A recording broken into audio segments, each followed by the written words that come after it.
Welcome to Bold, the showcase series where we meet the independent hoteliers who are rewriting the rules of hospitality. I'm your host, Nadja. Today, we are heading to south coast of England to meet Andreas, the owner of Sleep Eco Hotel in Worthing, a carbon-neutral, fully automated hotel that runs without a traditional front desk. In this episode, we will explore how Andreas turned a 1910 wash house into a cutting-edge hotel that blends technology, sustainability, and simplicity. We'll talk about what it really takes to run a contactless property and how automation can elevate guest experience.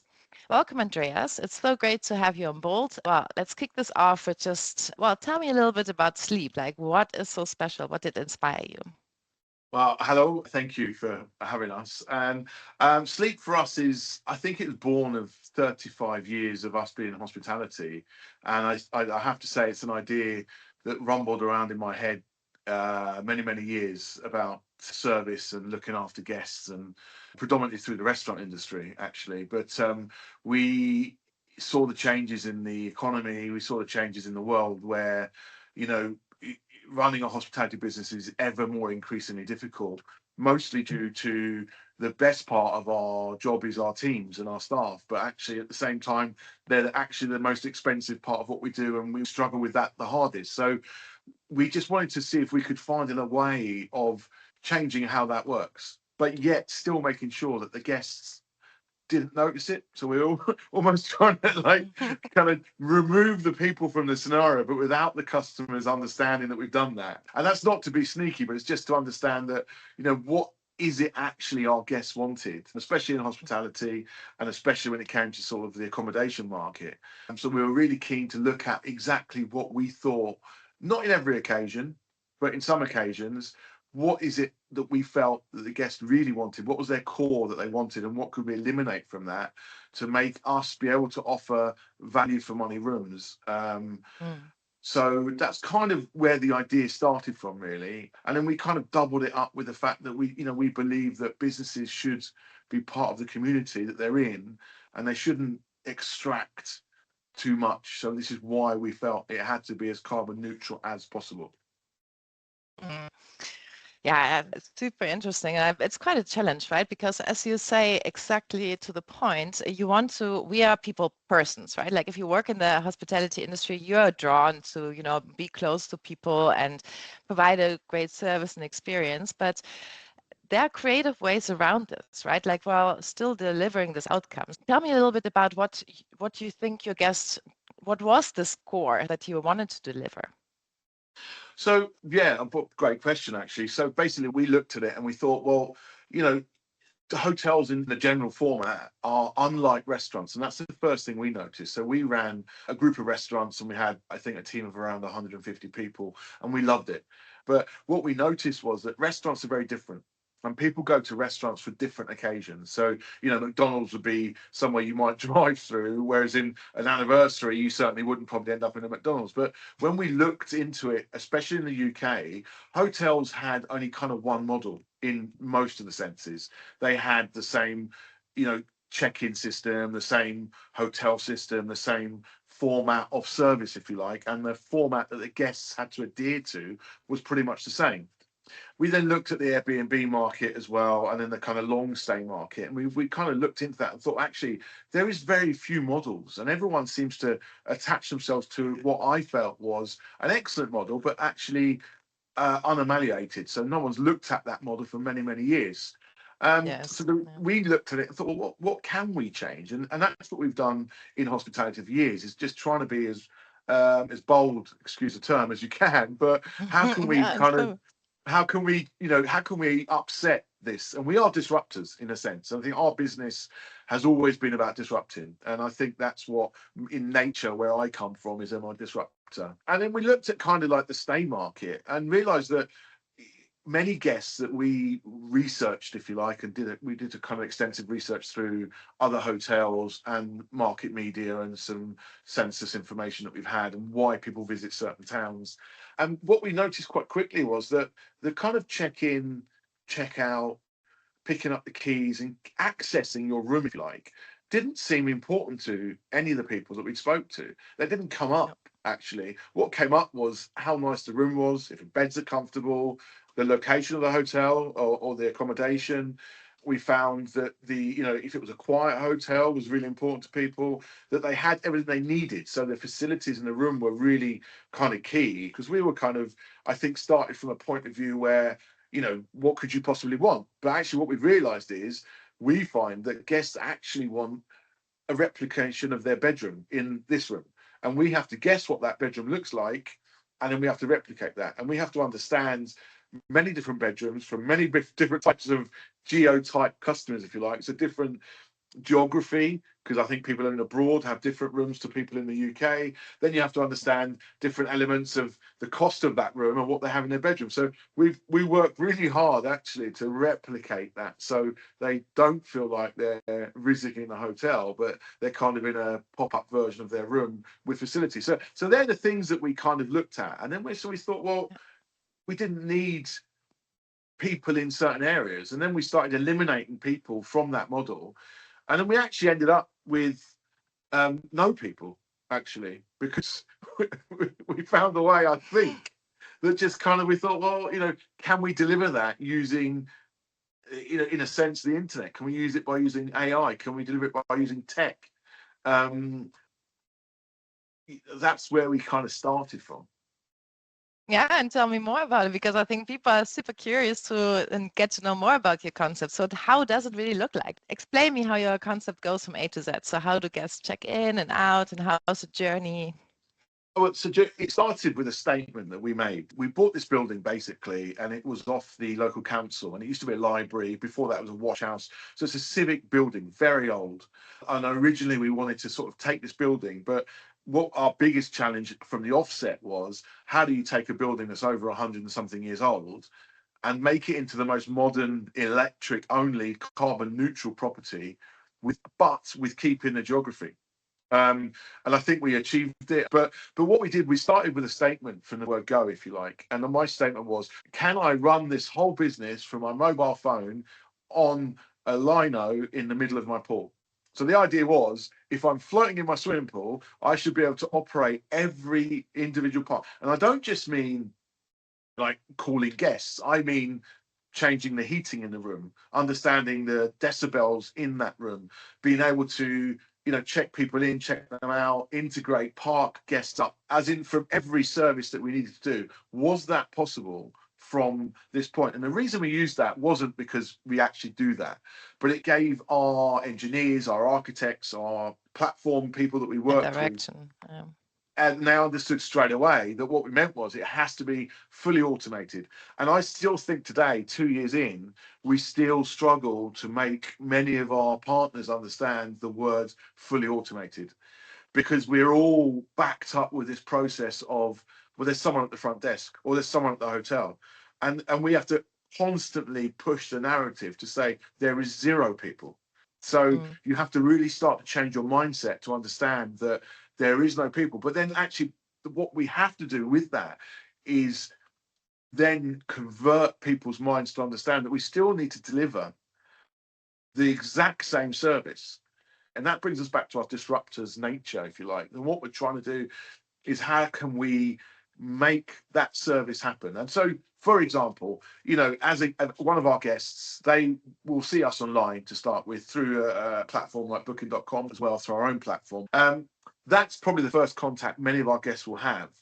From that point on, our guest relationship really starts much earlier than a normal hotel. Their interaction starts from when the guest arrives at the building. But our actual interaction starts from the moment they've booked with us. That's when we kick into gear, the actual service. So it's really important with welcome emails and how they're structured. And actually, we spent months on every word that went into that email. It wasn't just a statement. It took us, I think, something like 600 edits of how to put words in, what space should be where, how many spaces do you need after the word please check in, to make sure that people that read things actually read things. Because a lot of our research also found out that customers don't read anything. No. Guests just don't like to read stuff. So it's really important. And I don't blame them, actually, because why should they? So what we've tried to do is accidentally make people get to the point where everything, once they've booked to when they're in the room, happens seamlessly. And we have this 2-touch policy, so we don't want guests to have to touch more than 2 clicks, if you like, to get into the room. So they get an email, it asks them to check in. I have to say, RoomRaccoon's check-in system is fantastic because you've got the scan option, which customers do love to use. So, our guests can basically get an email, they can scan their passport, and they're checked in. And then automatically with Remote Lock, who's one of our partners, will generate a key code that works all on every door that they'll need. And we say often to guests, if your code doesn't work, you shouldn't be in that room. And then basically they get access to the property as soon as they get there. They don't have to talk to anyone, they don't have to wait, they don't have to waste their time. They also have a feeling of individuality. We have a lot of comments from our guests where they'll say things like, well, it feels like it's my flat in town. Because they don't see anyone. So they get that really personal feel. The irony is I've got regulars that have been coming there for nearly 2 years. I've face-to-face never met them, but yet we know everything about them. And I think so. It's kind of that sort of thing. Another great feature that we've just started working with is as soon as the guest gets to the front door, the RoomRaccoon system now will alert us that they've done so, and it will change the calendar screen to checked in. So we've tried hard. We're a little bit, we feel sometimes like a football coach or a sports coach because we have to do all the work beforehand. But once our guests are there, we can't do anything. So we have to kind of, in some ways, work really, really hard, possibly harder than your traditional hotel, because we have no backstop. So if we miss a toilet roll, a towel, or cleaning, or we haven't prepped the rooms to exactly what we think that guest would want, we don't have another opportunity to get it right. So we have to get it right before the guest gets there. So our prep is huge, and there's a lot of tech that goes into that to make sure that we get it all right. So from a guest point of view, you rock up, you stand at the door, you put your code in, we know you're there. That does wake up the room. So as soon as you enter your details into the front door, the heating will switch on. It will set itself to an ambient temperature that we believe is what the guest would like, and it will start activating the televisions and basically get the room ready for the guests. So when they walk in there, it's at the ambient temperature. And then from that point, we have full management of all those systems. Sometimes when we're talking to guests as they're checking in to help them, we'll just mention like, hey, you know what? It's a little bit cold today. I'm just going to put your heating on for you. And actually, they absolutely enjoy that environment because they feel so taken care of because we can actively do stuff straight away. Right down to things like our habitation room monitors that actually monitor decibels in every room. So we don't integrate with the guest directly with these, but what we do is we have a set group of messages. So what we do is we allow guests to be as comfortable as they can, but without the intrusion of someone banging on their door telling them they're making too much noise, and which is kind of embarrassing really in the hotel. So we just have a set of messages that tells guests that possibly they're being too loud, or could they maybe adjust the television and things like that. And actually, we find that we're there much quicker than a standard hotel. Yeah, and I think the most important you just mentioned is like this preparation, right? That your mindset is very different to, really thinking about what this guest would like, because you have to make them happy, but you only have the opportunity to do so and to make your choices before they arrive, not during their stay. Quite a concept you've got there. Congratulations on that, for sure. All kind of hotels are different, and there definitely will be more traditional hotels remaining, because there's also a need for it. But concept like yours just make it both for the hotelier as well as for the guests very pleasant, right, to stay and to come. And yeah, you said it, you have a lot of returning guests, so I'm pretty sure that your concept is more than successful. And when you open the doors, I'm sure that now 2 years in, probably a lot more streamlined and you have found a little bit your way around it. But when you actually open the doors and you had your first guest that, book a hotel in a very traditional looking building, right? And probably therefore also experiencing or expecting maybe a more traditional hotel. So what was the first reaction of the very first guest that didn't know you that well, or when your pre-arrival email text wasn't perfect yet? So can you tell me a little bit about the hiccups? Yeah, sure. So I think we probably oversimplified the guest experience from the outset. I think we just assumed that customers would understand immediately that we were, in a sense, contactless viral environment inside the hotel. And we just kind of, maybe with a bit of arrogance there, where we just thought, well, of course they'll get it. Of course they'll just understand there's nobody here. But obviously that's not the real world. And then any new concept needs massive adjustments immediately. And we had to work pretty fast and pretty quick to catch up actually with the guests, because at the end of the day, the customer, unfortunately is right in the sense where they know exactly what they want and you just need to be on with what they want. So I think originally guests don't know that there's nobody there. So our messaging wasn't as clear as it could have been to let guests know they have to check in. So people, of course, turned up at the property and then would be on the phone saying, well, we don't understand, how do we get in? And we'd be like, I need you to check in. And then they're like, what do you mean check it? How? And then you have this, we were like, oh, hang on. We've missed the fundamental point, actually, that the whole point is actually that it's so important that guests understand. And this is when we realized our journey with our guests starts from the moment they book. Yeah. And by the time they get to us, we're finished. Almost in a sense where we've done it all. So we've then had to backpedal a lot. Of course, with the systems we've got, it takes seconds to check someone in, and we could just text, SMS or WhatsApp or email them a code. So there was no issues with that. What I have found, actually, our customers have realized, and they go, and actually loads of reviews we get are actually customers saying, I thought I'd hate this, but in fact, I love it. And we've realized that actually the more customers we speak to and more reviews we see are almost converted customers to actually, they're asking themselves questions, actually, why do I go to a reception desk and pick a key up? Why do I go back down to check out and queue when I just need to get the bus or the train or get to the beach because it's sunny? What am I? And I think actually in a way, I don't want to use this word too much, but they've been awakened into the light.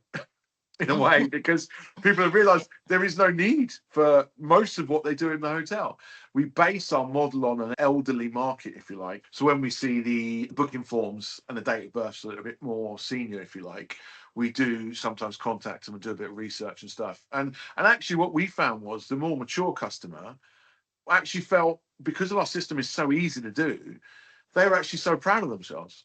And they would, we've got messages saying, I told my granddaughter what we've done, and we always tell her we stay with you, and we tell her it's all because they feel that they're now using tech.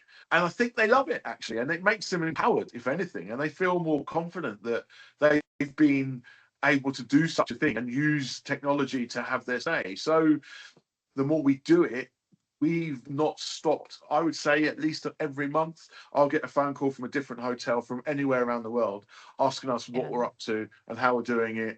And we've, I think today, at least 3 organisations in the UK have replicated our model with us helping them on big numbers and small numbers, really. So, yeah.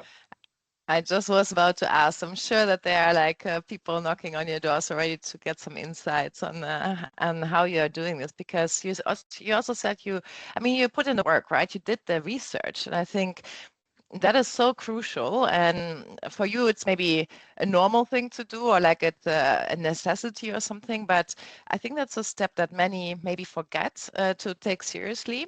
So you are indeed so stuck into your mind. And as you said at the beginning of this, is like, hey, we asked, like, what do you actually want from a room? Whereby many of us immediately would think about like, oh no, there, the check-in, it's important, right? But because maybe also in some bigger hotels or more traditional hotel, then sometimes the room is just a room, right? And it's more about how does the garden look, or how are the people, and are they friendly? And maybe also in my small hotel at the beginning, I had to, because when I took it over, it was not in a super great state. And then I had to compensate with, personality, and, I need to make them like me, and, understand that not everything is perfect. But that's a compensation for something that is not perfect, right? The building was not perfect. So if you manage to get that process right and the room according to what you really understand, what your guests want, you don't need to compensate because the building itself is doing the job, right? It is selling itself, and it's delivering the guest journey, I think. So, yeah, very, very well done. Yeah. On that part. Yeah, you're so right. I mean, actually, you've really said that actually quite well, because even you've made me realise actually what we've done. But no, I think you're right, because we've always felt, and I always say this when we were training our teams before, we used to say, good customer service is no customer service. You know, and if we have to go and knock on a guest door and apologise to them and chat the guest up to make them feel better about their stay, that's a failure. You know, that's a fallback on us, like you say. You know, we're having to sort of use our own personalities to convince them that actually it's not that, and it does work. Of course, that's hospitality. You know, we've had many occasions when in our restaurant world, you know, things were pretty bad, you know, and then we could convince the guests that it's all fine, they'd be happy and they'd come back.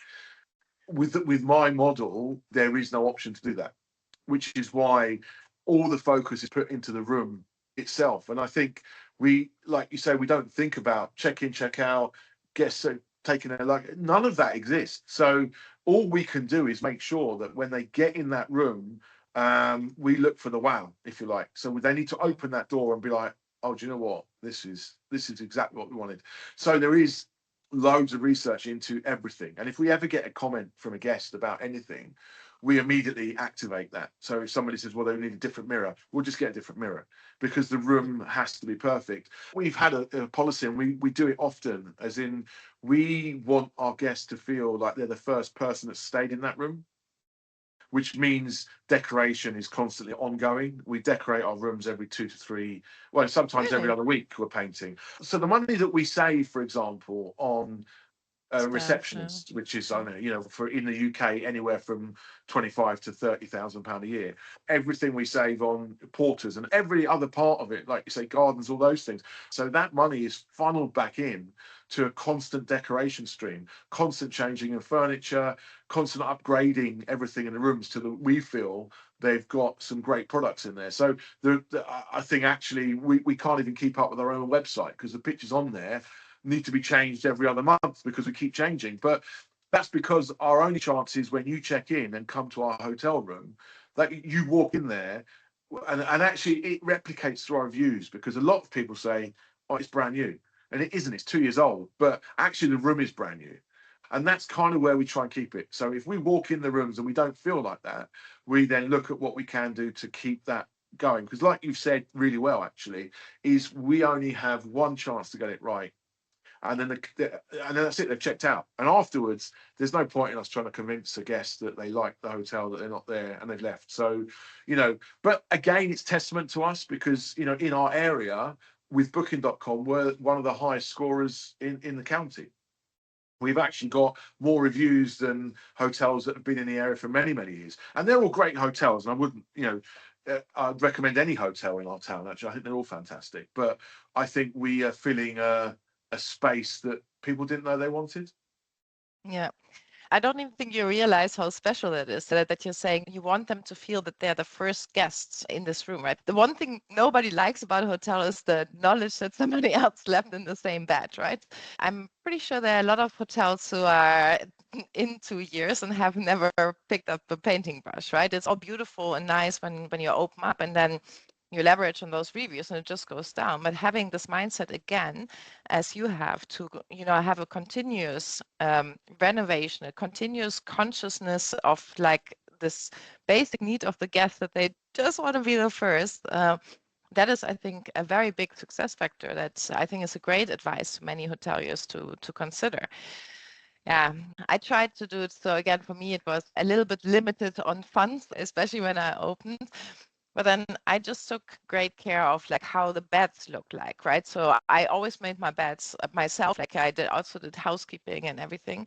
And I had this special concept of how this linen, like how it just should look like. It's absolutely perfect. Not a single line in there, right? Like it's so important for me was that guests just go into this room and see this bed that they just want to jump into, right? But having this one place, this most important part in this room, the bed where they're sleeping, having that absolutely fabulous, I think did help me a lot to also contribute to this concept. Is there anything else? I mean, you already gave a lot of inspiration. I mean, it's very, very interesting. Like seriously, I'm listening to you and I'm so excited about, because I do think it's a future, right? But it's also it's a different mindset that you have. And Really, truly understanding guests, which is amazing. If there is anything that you would like to give as an advice to maybe other hoteliers, what would that be?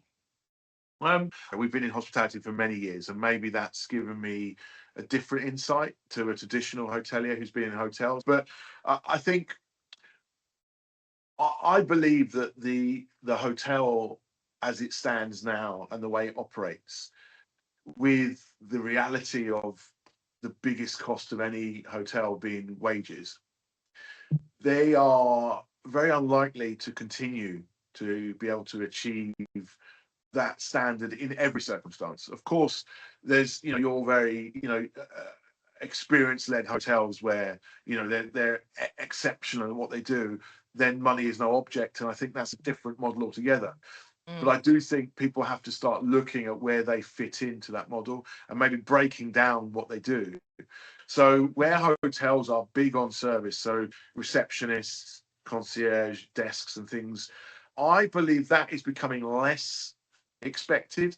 Younger people that are coming through are not indoctrinated to so much service. They don't really want somebody to carry their bags into their room. Yeah. They don't really want someone to bother them in the evening. They don't want to go downstairs for breakfast because they want to research the town and see where they are. So what I would say is that hoteliers should look at the experience of their guests. Something that we've been doing is we work with many local businesses in the town now where we've got 10%, 15% discounts, buy one, get one free, all sorts of deals we've got for our guests, because what Very we kind of important. see ourselves is the architect of their stay. So we've got a great deal with a beach sauna in Worthing, and we heavily discount that to make sure that our guests get to do that. And we've got a deal with a local pier, and we make sure that we've got the 4 tables that overlook the sunset. We prioritize those tables, and we tell our guests to book that table at 7:30. We even give them the times of the tides so they can do the beach walk, then watch the sunset, because we see the architecture of their stay. Because their stay isn't just in the room, it's about the Yeah. whole stay of why they're in the environment. What did they do when they were visiting our town? Everything that happens to them when they arrive, to the point where is their parking easy? Can they get to easily? Has somebody helped them? Which is when we've developed this pillow talk concept, which is a 24-hour helpline Yeah. that basically they get given for free. Everyone on there is an expert in the town. They've lived here for many, many years. They know the area. And we've also got phone points in the buildings as well, where they can just pick it up and they dial 9 and it goes straight through. So they can ask any question to us. But so, yeah, I believe there's people, from my experience, of course, there's many more experienced people out there, and I'm sure they do it much better than us. But I would say they need to look at the experience of the guest's room, how they operate in the property, and less on the service experience, because I don't think the experience part is affordable for hotels. No, it's affordable is also one thing, right? But nowadays it's also difficult to get really good staff, right? Because even if you are going with staff, because you want to offer like this in-person service, which I agree with you is after all of the reasons that we spoke to, not needed. But even if you would like to go down this route, it's very difficult, right, to find really, really good staff members. The same as in a restaurant. I mean, if you have a really, really good waiter, then it contributes to your experience, right? I'm sure, assuming in the UK it's the same, but for instance, in the Netherlands, yeah, restaurants and hotels are screaming for staff members. You just cannot find anybody, right, who wants to do this. And then, yeah, you can maybe have a young student, but they're not really trained, right? They don't want that, they are not ready to provide the service level that you are picturing in your mind. So it becomes also harmful. So not only expensive, but also maybe, you know, the opposite of what you actually wanted to do. Yeah, no, yeah, just so right. I mean, actually, and you've explained the British hospitality market perfectly, because England has its worst shortage of chefs ever. In the history of the industry. It's so expensive to have the right teams that you need. And you're absolutely right, because the experience to get them up. So this is where we've looked at this model, maybe from that experience, and said, how can we eliminate the need for not staff, but eliminate the need for the experience that the guests get relying on human individuals. So what we've tried to do is build a model around that. And actually what I found actually is that when we do talk to our guests, or we say, let me sort your parking out, or we'll give them a late checkout, or they're so shocked that this has happened, it actually is better than, you know, a 5-star hotel's concierge service, because they didn't see it coming. And actually we've got more time to deliver. We've got, you know, so we know if it's a birthday coming, you know, we've got so much time to prep, to make that room individual for them and add things. If there's children coming, we try and look for something we always do, and I always train with our guys actually, and we always say this, is where can we find the experience? Where is that experience we can find and make it better? And there's of course lots of things when you think about it, but they don't expect this. But actually when it's given to them, that's when the word hospitality really comes into its own, because they feel so spoiled and looked after, and yet we're doing nothing. And as you say, trying to get people to deliver your concept over and over on many different sites, or even one site. And I'm sure you'll know from your experience, you know, where you would have had your team, they're not going to do the sheets how you want them. No matter how many times you tell them, they won't be that. So then you feel the pressure constantly that they're not right.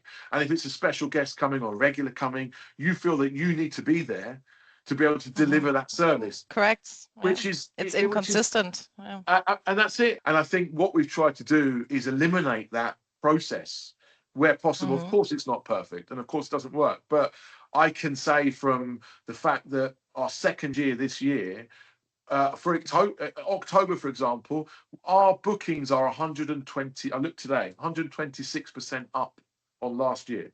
In a year where other industries and hospitality are suffering, our overall turnover and room accommodations are growing week on week. Our regular basis is growing week on week. So I think our concept's working in a sense. So I think I'm very sure it's working. It's I just want to revert or like go back to something that you just said, because it just triggered me, right? So while we were talking about how you understand the guest, or like give them something extra that they didn't expect, I always, like in my mind, it was like, yeah, because you care, because you actually care about your guest. And then you said, like, yeah, hey, do guests actually care about the extra care they get at other hotels? So you are actually providing this care, right, to those guests, but in a different way, and probably even indeed more consistent, better, and unexpected than others. So you truly are combining like those two things and proving that, you know, receptionless does not mean not guest-centric, right? You are very, very guest-centric, and it is possible to do that in a very unique and hopefully growing way, like that more hoteliers taking on this concept. Because I also understand and agree with that guests are changing. Like even myself, I love going to really small boutique hotels and you know, meeting maybe the hoteliers and stuff. But that's probably because, you know, I care about this hotelier being. But if I, for instance, go to a city, or if I would go to like a castle and I go to the hotel because of the hotel, I want to have a different experience, right? But if I go somewhere where I am there because of the location or the surrounding or what I want to do, then I appreciate much, much more what you are doing as well. It's like getting advice of what should I do and how can I spend my stay. And I do feel that a hotelier is responsible for this ecosystem, right? That you have around you, and you can help each other with that. So also there is, I think, a very important tip for other hoteliers to build this relationship with restaurants around you, with, in my case, a casino that I had a nice cooperation with, or a sauna, like that is an extent, and it is a service like that you can offer as well. And you don't need to be there in person to do so. So yeah, again, I'm very intrigued by you and your story. So absolutely, thank you so much. Oh, so thank you. Yeah, I mean, it's yeah, and I find it interesting actually, and yeah, I mean, I think you've accoladed it well, really, in the sense where I think, you know, hoteliers can.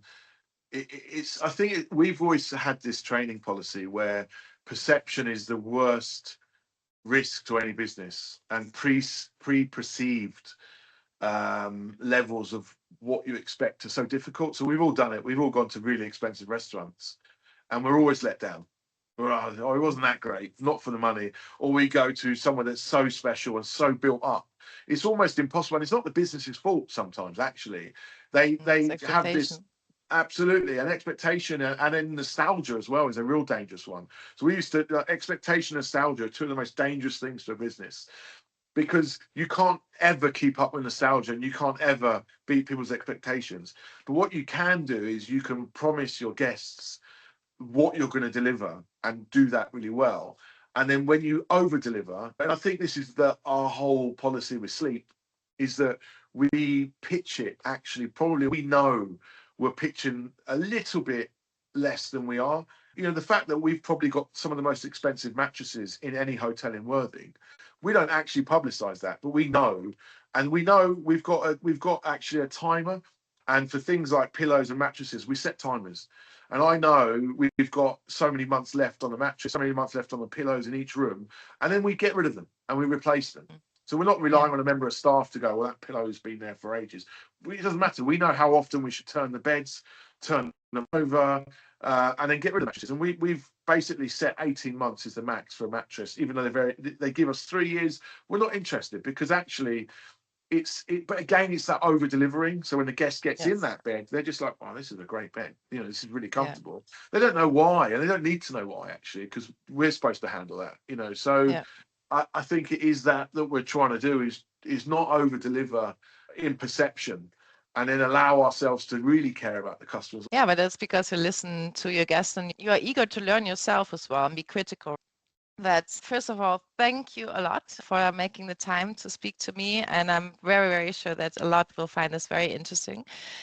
Good luck. Well, continue with what you're doing, rather, because you're doing it absolutely fabulous. And yeah, I hope that we speak soon. Yeah, we will do.